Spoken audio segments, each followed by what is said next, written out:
Hi everyone, it's Adam with Miles Restoration, and today I've got a furniture flipping basic video for you about primers. Okay, so here I've got all the primers that I currently have inside of my shop, and we're going to talk about each one and when I think you should use it. So starting with the right side, this right here is a Gemini white lacquer undercoater. Just remember that, it's in this kind of can right here. This is a easy vinyl sealer by Mohawk. You can remember that. And it's in the blue can, and it's a white sealer. Both of these are solvent based. This is a basic water-based primer from Home Depot. It's 123, made by Zinsser. It's a pretty popular primer. It cleans up with water. It's a water-based product. This is BIN. Shellac based primer. It's not the advanced that's like a synthetic shellac that's cleanable by water. You have to clean it with denatured alcohol or isopropyl alcohol. And this is the Gemini Ultra Seal Max, and it's another lacquer undercoater sealer, but it's a clear. So this is a clear base, and it is really I only tend to use it, generally speaking, whenever I'm putting like a clear coat on something, but it still has a place in furniture. So starting with the Gemini products, this is going to be my kind of choices that I like to use. This is very affordable. Gemini is a pretty cheap brand. It's not the highest quality lacquer in my opinion, but it's sufficient for what I do, and it works really well. So this is the Gem Coat pre-cat and gloss. So if you want to use like a video like I did recently with the mid-century table and clear coat it, you would need to use a sealer like this. This is a Ultra Seal Max pre-cat clear, and it's just a clear tint sealer. It just seals the wood after you've put your stain or whatever on it, and it just allows you to sand it back after 1 to 2 coats. And it's a little bit easier to sand than lacquer, and it dries a little faster. But if you're wanting to do like a white or a pigmented top coat or a lacquer, then it's a good idea to use something like this. This is just a white undercoater sealer, and each of these products here I think are around $35 a gallon. I could be wrong.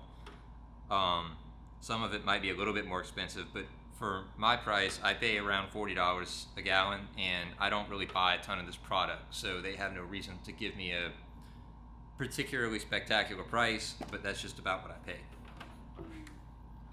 Next up, we've got the Easy Vinyl White Sealer and the Easy Vinyl Sealer in Clear.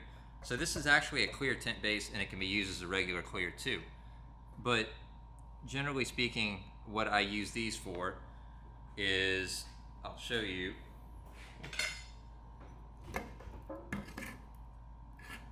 This one's iron ore. I use the clear tint base for dark colors, and this is the white sealer, and it's tinted to Benjamin Moore smoke, so it's like a blue color. And these products definitely serve a purpose in my shop. For one thing, vinyl sealers are very, very high performance primers. They're probably something that most high-end finishers are using in their shops under lacquer and under water-based products, because the vinyl sealer performs better than most primers when it comes to moisture resistance and other issues like that. They can go over a lot of different products, you know. I would say that they can go over most lacquers, varnishes, things like that. You have to kind of be careful.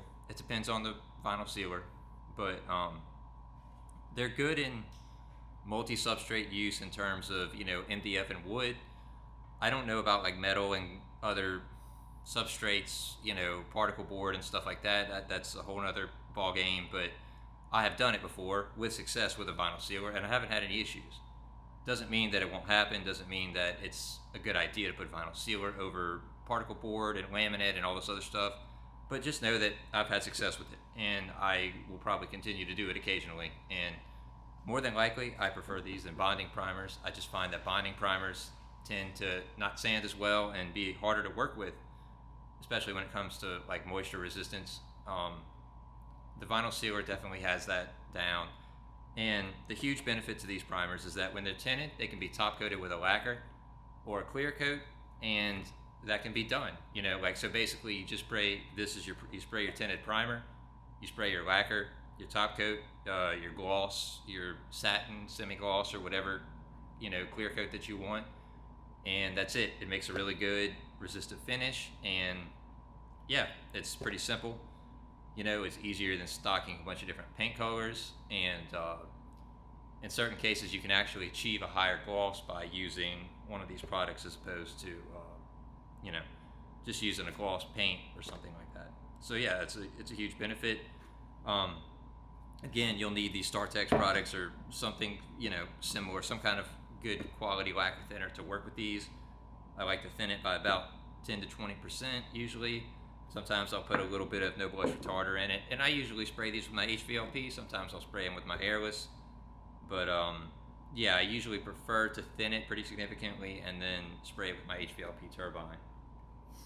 But yeah, this is definitely probably my top choice for primer right now, and the Gemini too. The Gemini white lacquer undercoater is very similar to a vinyl sealer, but you know, it might not actually be vinyl modified like these are. So that gives them more of like a plastic kind of finish and makes it to where it's a lot more water resistant.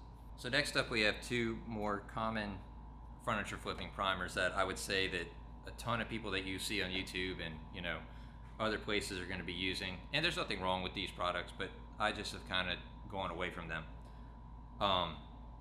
Another thing that I forgot to talk about was dry times. So something like this, like a gray 123 primer, is probably going to dry in about 1 to 2 hours before it's really ready to sand on. That's a pretty long time to me, you know. I can't really say for sure what this one is. It actually says that the dry time is about 30 minutes, top coated in 1 hour. So yeah, 1 hour. I'd say at least 1 hour before it's ready to sand, probably, depending on how thick you spray it.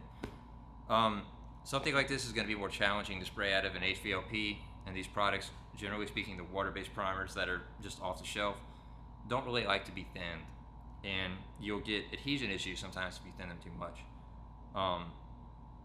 And so I just kind of stay away from these kinds of products unless I really need them for like a, you know, I want to use my airless, or I want to spray like a large area, like a wall that's done in millwork or something like that. That's a good product. That's a good, you know, place for this primer in my opinion.